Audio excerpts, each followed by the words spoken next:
What's been interesting about reinventing yourself now at 47 in a new industry? You know, it's really interesting that you asked that because I just watched a TED talk from a guy who's in recovery, and it was incredible. I literally saw this last night, coincidentally, and knowing I was going to come and talk to you. And what he said aligns so perfectly with what I've found to be true in my own life. And he said that one of the things that he teaches people, one of the things that he's brought into his professional life as a former addict, is that you can run a business, you can be a CEO like an addict. Some of the things that are really important, one of the things that really stuck out to me in what he said and then what we've learned is that you have to be able to do the work that's uncomfortable to you. You have to be willing to be your authentic self all the time, no matter whether it's popular or not. And you have to be honest. You have to be brutally honest with people, even when sometimes it hurts. And I think a lot of people just get really comfortable being uncomfortable. And what I say and I'm not talking about doing the uncomfortable work, like that's the hard part. The easy part is I hate my job, but I'm not going to do anything about it because at least I get that paycheck. What's going to happen if I go do this other thing and I fail? What's going to happen if I go try to get this license or this certification or this new education and I'm not able to get there? You know, all they see is the downside to failure.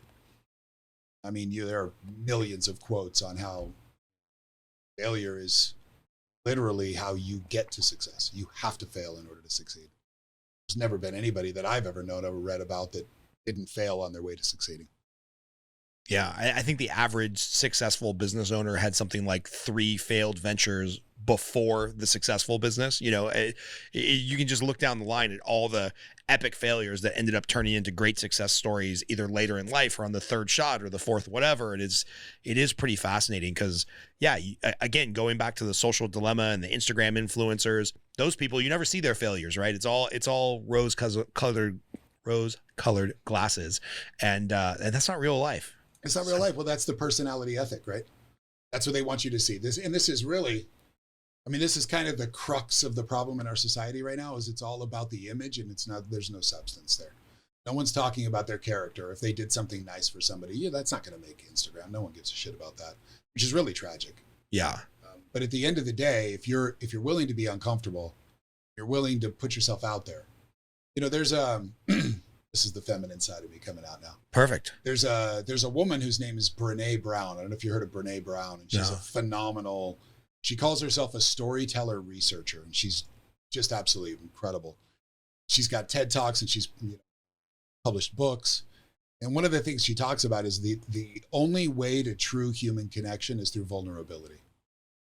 And a lot of people just aren't willing to be vulnerable. They're not willing to be their authentic self. They're not willing to tell you, hey, look, I was a complete fuck up for 40 years. For 40 years, I lived like a child. Fortunately, that's just my truth. It's not something that I boast about because it's not like there's no braggadocious in that. Right. But that's just my story. Yeah. I only have one story these days. And I treasure that. And so I listen to people like Brene Brown and I talk about, am I willing to tell you the truth, knowing that you may look at me cross-eyed or you may not want to do business with me or you may not want to be my friend, knowing that if we can overcome those and if you don't look at me crazy and run away, there may be something long-term there. Right. Like we could have a bond that lasts a lifetime. That's something I didn't know how to do before I started on this new path. Yeah. I mean, we're not, for the most part, whether it's socially or from, that stoic generation of fathers or stepfathers, we're not really taught that, right? Like for the most part as a man growing up, you're like, don't cry, bury that shit deep down inside of you, don't talk about your emotions. You're not a little girl. And it's like, I'm glad that that's changing. The pendulum might have swung a little bit too far the other way where now men aren't being taught how to be men. But I think the pendulum being all the way over on the other side where it's like, don't cry, don't be a bitch, stand up, just, brush yourself off. Like we don't really learn how to be like, oh yeah, I gotta, even if it's a little emotional, even if it's going to bring tears to my eyes, I got to be authentically me as a man. That's not something that's big in the culture. And like I said, maybe the pendulum swung a little too far the other way, but possibly. But do you like Bill Burr? I love Bill Burr. One of the geniuses of our time, right? Yeah. And just an all around good dude. And he's got a bit that he does where he's talking about his wife, and his wife's like, "Where does that come from?" Right. I don't know if you've seen that, right? Where does all this anger come from? And then he talks about his dog. He loves his dog, and He had to give his dog away because his dog was violent and biting people. And, and so the wife goes through the grieving process and she's crying and she's mourning because they got to give the dog away. And, and so someone comes to the door to pick up the dog, take the dog away, and he runs to the other room. He don't want to see it. And then a couple days later, he's like yelling and screaming at her. She's like, "Where does this come from?" He's like, "Because I stuffed it down." Yeah, totally. Just stuff it deep down inside. I'm not going to deal with my emotions. I'm going to shove it down. And that's, not necessarily the healthiest way to do it. No, I don't think so. But it's pretty common. Yeah. Pretty common.